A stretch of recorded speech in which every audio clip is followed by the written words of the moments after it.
This is the Rocky Mountain Growler 40. I'm Jake, and this is my review. And first thing we're going to talk about is how nice this bike looks. I love the look of this bike, the geometry. It's super slack. This top tube extending down into the frame. How low this clearance is, super nice. And the angle that this bike is at just looks gorgeous. I mean, what a beautiful bike this is. And the paint job, the two-tone, the black and white. All right, let's talk about what I like about it. It is a well-built bike. It's very sturdy, and out on the trail, it's solid. It doesn't make any excess noise. I'm not hearing chain slap or vibrations and creaks and cracks through the bike that detract from the experience. So very well built, solid bike. And when I stand up and pedal on it, hammer, put some power down and make some climb, you know, again, the bike just seems very stiff and rigid, and it's ready to comply. Awesome. I mean, bike's ready to go. Those gears back there, it's a 12-speed Dior. Seems like I always have the right gear. You know, 12 of them, and it's 11 to 51 cassette. It's a Sunrace cassette. It's probably a little bit heavy, but it gets the job done. While I'm out there, I'm always in the right gear, whether I'm climbing, descending, or just trying to race around on some flat track. I always have the right gear. So, and I've had some other bikes before that have this Dior. I couldn't be more happy. So this Dior 12-speed derailleur, 11 to 51. You always have the right gear. Up front, I believe this is a Rocky Mountain branded crank. Being a size large, it's a 175 millimeter crank, 30 tooth direct mount. And this is a Rocky Mountain bottom bracket, Shimano compatible. Rocky Mountain dropper post. This is my first time with the dropper post. I gotta be honest, it is nice to get it jacked up real high for climbing and then drop it down for descending, or keeping it down out of the way if I want to try some jumps or some technical areas. Having that dropper post is very nice. First time with that, I'm gonna admit, it's nice. I like how it says it says Growler inside there. That's nice. The brakes are fantastic. Comes with 180 millimeter rotors, and these are Clark M2 double piston brakes. They're absolutely fantastic, and the fit and feel up here is wonderful too. On the lever, these Clarks. This curve right here is perfect for one finger braking. And it looks like we have adjustability here to get this lever just the right length where you like it. So I couldn't be happier with these brakes and the gearing in this bike. The cockpit feels comfortable. These are Rocky Mountain grips on Rocky Mountain bar, Rocky Mountain stem. But these grips feel really nice. They have a knurling texture, and they're really thin. So if you like thin grips, you know, you're gonna like these. The dropper post, everything feels real nice. These are 780 millimeter bars. My first impression of this bike is that it was huge. It looked like a dirt bike. This is my first time on 29s, and all my other bikes are 27.5, and they're about like 2.3 wide. These are 2.6 and they're 29s. So the size of these tires just look like monsters. And these stanchions are 34 millimeters. So this is the biggest suspension front fork I have. And it's wide. These tires are big. This mud flap. I mean, just looking at this thing, it looks like a monster. It's a huge bike.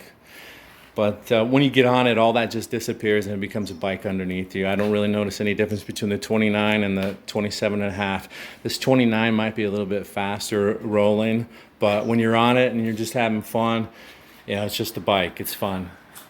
I really don't notice the difference between 27.5 and 29, but just looking at it right now, it does look huge. So cockpit, everything, fit and feel of the bike is super comfortable. Now this is a Rocky Mountain branded saddle, but it's not too bad for comfort. So far so good.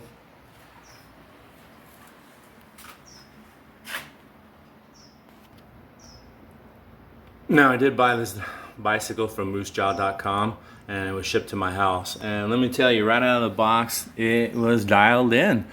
The shifting was fantastic. I had no problem with it. The brakes are perfect, no rubbing. Right out of the box, you're ready to go for a ride. You just attach the handlebars, put the wheels in. That's about it. Had to connect the cable for the dropper post. That was super easy. I put a few bikes together, so this one was a pleasure. I did have to look into that front through axle. I had never seen one of those before, so I had to look online and watch a video on how to actually operate that axle. I'm going to touch on that in a second.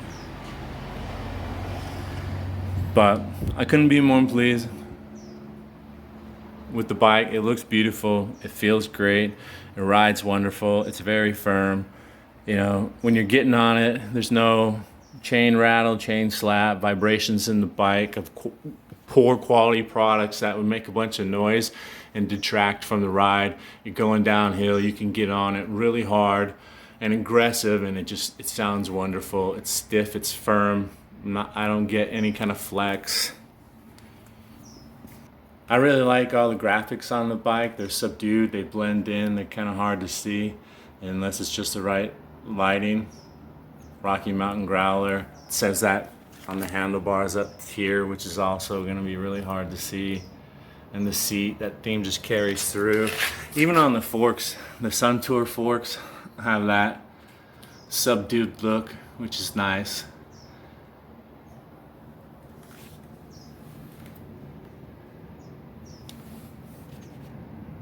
I was super pleased that this bike came with Maxxis tires. These tires are absolutely fantastic on the trails here. Up front, Minion DHF. They're 2.6 wide. This is super nice. And on the back we have the Minion DHR2, 2.6 wide, super nice. All my other bikes again are 27.5 and they're like 2.3 wide or 2.4. The traction was absolutely fantastic. This combo, man, I'll probably stick with, you know, the front and back combo on my other bikes because I really liked it. It seemed like this back tire would break loose on some of the corners, just a little teeny tiny bit, and the front never broke loose. It was always gripped, plenty of traction, awesome. Back tire would just ever so slightly every now and then wash out around the corners, making me feel, you know, like a stud, like I know what I'm doing, like I'm on pro bicycle, even though I don't know what I'm doing. My only complaint about this bike is this front fork. It's a Sun Tour Radon 34. I don't really like it because the adjustability really isn't there. My first ride, it was super stiff, and it didn't even seem like it had 140 millimeters of travel. I felt like I was gypped or something. And then, you know, I go to look at it and I had it on one of the stiffer settings, okay? So I loosened it up to where I like it. You know, I like a very loose setting going downhill to just soak up all those bumps. But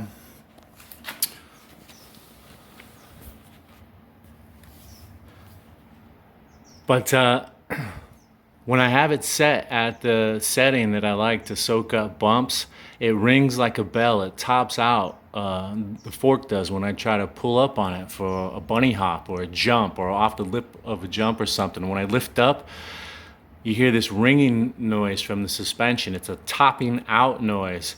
Instead of bottoming out, it's topping out, and it's very distracting. It sounds like there's a problem with the bike or something broke. It's very alarming, and I don't like it.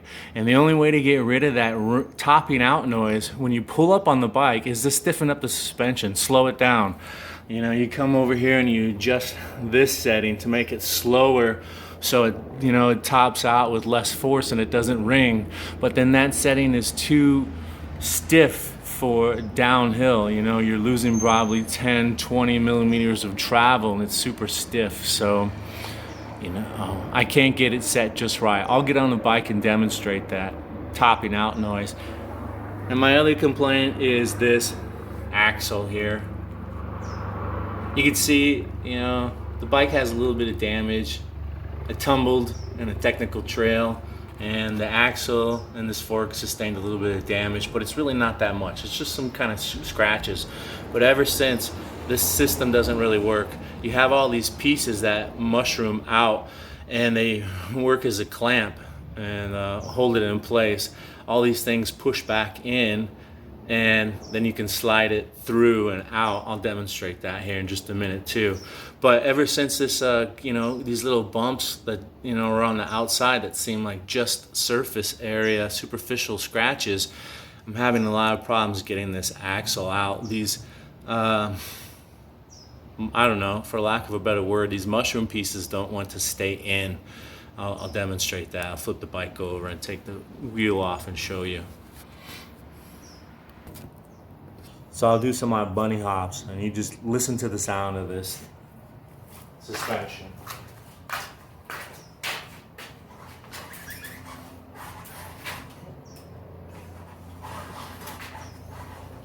So the dropper post is nice. So again, the suspension is set where, you know, it goes in.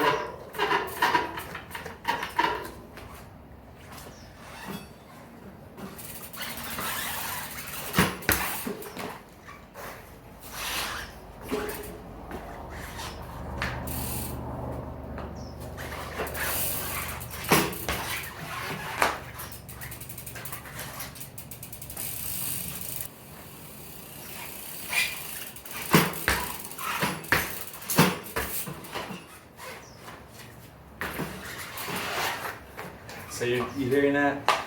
I go down, and then when it pops out, it's making a ringing sound or a knocking sound. So I just pop it up a few more times.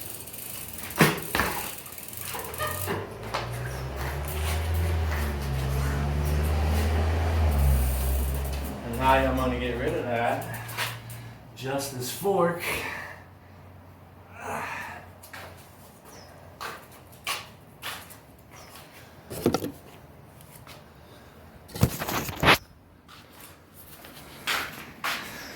I'm gonna come over here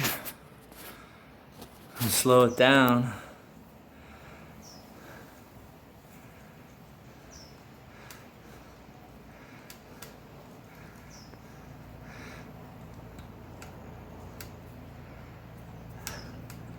Alright, this is all the way this way is the loose setting.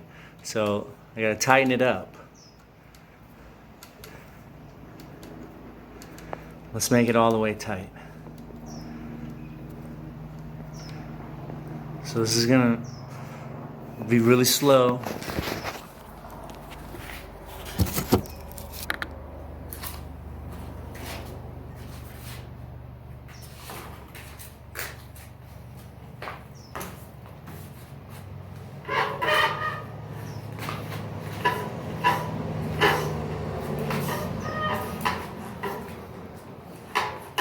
So it's coming out slow.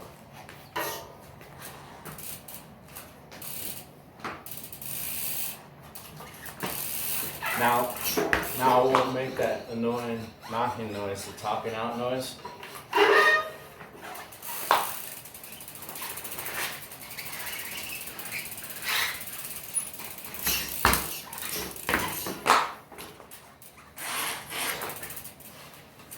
So now it sounds nice. It's not making that annoying knocking noise, but the suspension moves in and out too slow. When I'm going downhill, I want it to react quicker. So I don't have the adjustability to adjust the rebound, you know, up and down separately.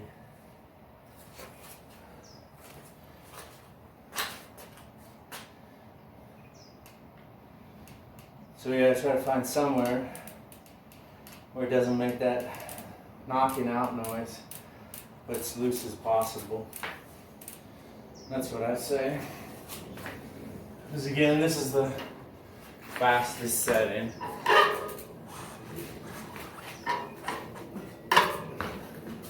it'll make a knocking noise.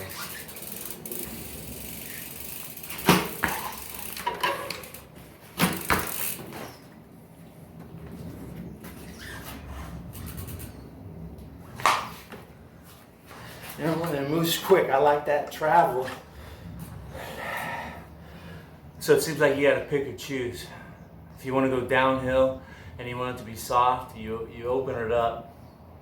But if you're gonna be doing some jumps and you don't want it ringing like a bell, you gotta tighten it up a little bit, you know, because it makes a topping out sound. And I've only experienced this with Sun Tour forks. RockShox don't do this. They have some kind of padding to prevent that ringing or something. I don't know what it is. Sun Tour, not happy with that. And then this axle. Let's see if we can do this axle.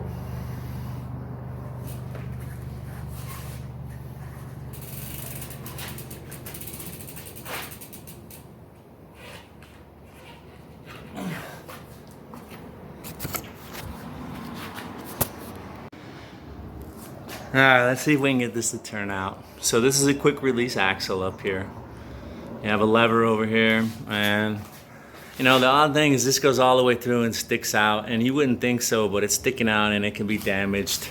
You know, it's scratched up from a rock impact. So that's kind of sucks. If that was in there, that wouldn't be happening. So let's pop it. All right, let's see if I can do this with one hand.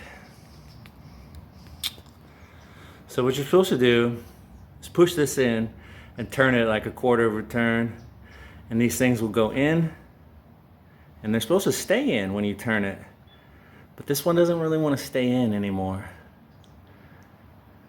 I'm having a hard time getting those pieces to stay in, and you need it to stay in to get the axle out of the bike.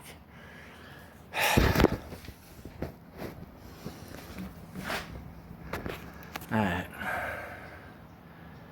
let's try this again.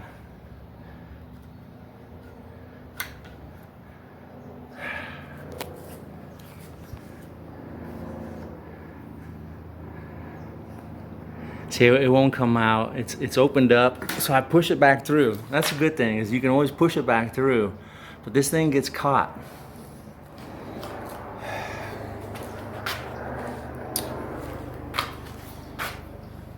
Let me show you how I've been having problems with this. Is you're supposed to push this in. See how they go in? Yeah, that's nice. And then you're supposed to turn this one way or the other, like a quarter turn. See how it sticks? It stays in. Now you're supposed to pull this through, but every time I pull this through, it's gonna let go, like inside the hub. See if we can hear it. See, it just popped open. So it'll get through here, but it won't get through this stanchion over here, and it won't come out of this part of the hub. So I have to push it back through and try it again, to be ever so gently with it to get it out. I don't know why it's having this problem.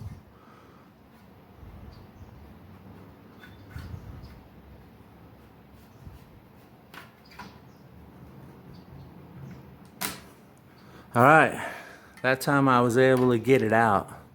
Let's take a closer look at this thing. It's a pretty frustrating design because this has had me in the parking lot for like 5 or 10 minutes trying to get this bike apart so I could put it into my car. And like I said, it has slight damage to it, but I think this is just all superficial. There's no damage to the internal pieces. And another thing, this thing's heavy, all right? It's heavy. This is a heavy axle.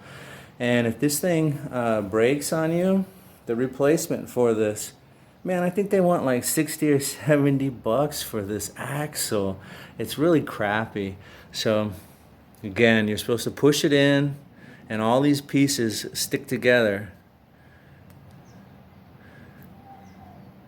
like that, and you slide it in and out, but it gets bumped by grabbing this piece or something else, and just like that, it pops open and I can't get it out. It'll pop open halfway through the axle, the hub there. It'll pop open like right here, and then I can't get it through the internals of this or that, so the wheel won't come out. You saw me. So again, this is heavy. This just seems like a complicated design that's giving me a headache, and it's starting to fail. I only had like 5 rides on this bike, so man, this was like failing after the 3rd ride, because that's when I had the little bit of a tumble. And again, I swear this just looks like this is superficial damage. I mean, it's a bad idea because the axle hangs out and it's exposed to damage. I don't know, you know, it's heavy, it's complicated. I think every now and then you have to take this thing apart and clean the internals, especially if you have like, you know, grit and dirt and sand and rain and stuff in there. So it just keeps popping out. It doesn't want to hold, you know? Look at that. So I just barely tapped it and pow, opened up. You know, so just what an odd design. So again, we're gonna, you know, close that, popped open again. I mean, it doesn't really matter. It'll shove in.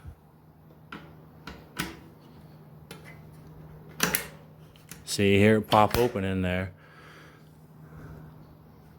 So, like, yeah, that's the thing. Is it just doesn't want to stay locked in like that. And that's one of the things you have to look for when you use this, when you're inserting it for the first time, before you tighten it up.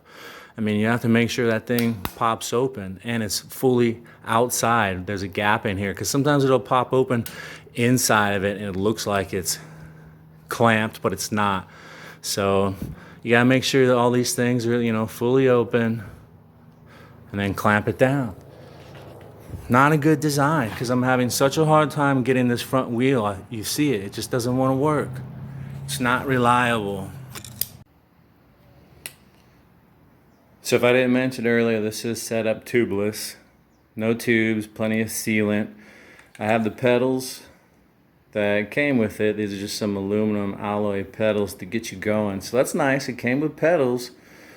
I have all those on. There's no extra accessories, no bottle cages, no lights, no pump, no nothing. So this is it. Let's see how much it weighs according to my scale. Size large. So here we go, according to my scale.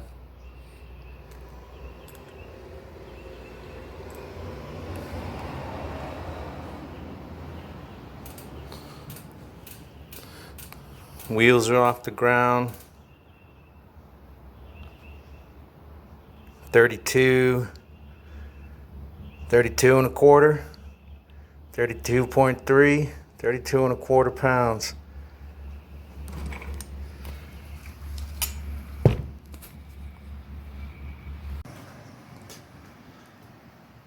Overall, I'm very pleased with the bike. I'm excited to keep it. I'm looking forward to replacing that front suspension sometime long down the road with 150 millimeter rock shocks. But I'm gonna get the most out of this one. I mean, it's really nice. The bike is gorgeous.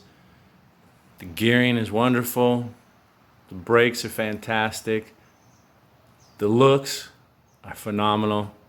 The tires, the Maxxis, the tubeless, the hydraulic brakes, the geometry, fit and feel. It's a nice bike.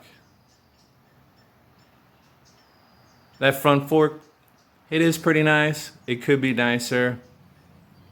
That axle, I'm not excited about. Let's hope it lasts. Let's hope I don't crash some more.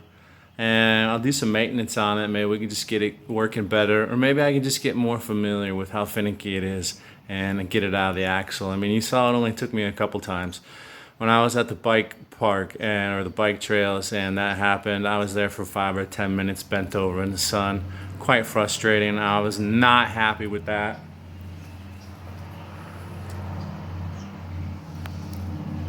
Dropper post, that's a thumbs up, new feature.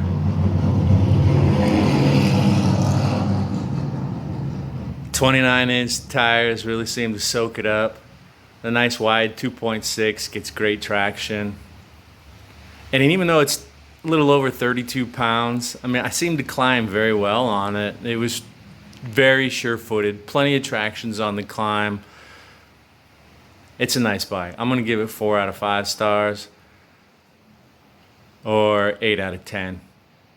It could be 10 out of 10 in my book if that was a RockShox fork and it had some low-end race face, bars, cranks, stem, something like that.